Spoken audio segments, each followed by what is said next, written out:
Next item అండి, 3 piece set. చాలా మంది బిగ్ సైజెస్లో మేడం మాకు కూడా మంచి మంచి కలెక్షన్ తీసుకురండి అంటున్నారు. సో ఈసారి special concentration on big sizes only. Big sizes మీద స్పెషల్గా కాన్సన్ట్రేట్ చేసి మరీ తీసుకొచ్చాను. క్వాలిటీలో ఎక్కడ తగ్గలేదు. సో మంచి కలెక్షన్ తీసుకొచ్చాను చూడండి, గ్రాండ్గా ఉండేలా తీసుకొచ్చాను. అండ్ యోక్ పార్ట్ వచ్చేసి ఈ విధంగా మగ్గం వర్క్తో హైలైట్ చేశారు. దీని దుపట్టా అయితే ఫుల్ గ్రాండ్గా ఉంటుంది, ఫుల్ గ్రాండ్ దుపట్టా. అండ్ దీనికి ఇక్కడ ఉంది కదా, ఇదంతా మనకి వీవింగ్. ఈ బార్డర్ అయితే ఏదైతే వచ్చిందో అది వీవింగ్.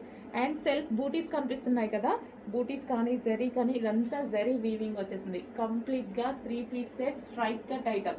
సో ఫుల్ గ్రాండ్గా కనిపిస్తుంది. అండ్ బిగ్ సైజెస్ కాబట్టి స్ట్రైట్ కట్స్ చాలా నీట్గా ఉంటాయి. సో కలర్ కూడా చూసారా, మస్టర్డ్ కలర్. క్లాత్ అయితే ఎక్కడ తగ్గలేదు, చాలా బాగుంది. సో హ్యాపీగా ఫీల్ అవుతారు, డెఫినెట్గా హ్యాపీగా ఫీల్ అవుతారు. బిగ్ సైజెస్ ఐటమ్ కొంచెం ఫాస్ట్గా బుక్ చేసుకోండి. సో ఎందుకంటే ఇంత మంచి పీసెస్ బిగ్ సైజెస్లో దొరకడం అంటే ఇంపాసిబుల్. నేను కూడా చాలా హార్డ్ వర్క్ చేశాను వీటి కోసం. సో ఇప్పుడు ఫైనల్గా అయితే దొరికాయి, చెక్ చేసి ఫాస్ట్గా ఆర్డర్ చేయండి.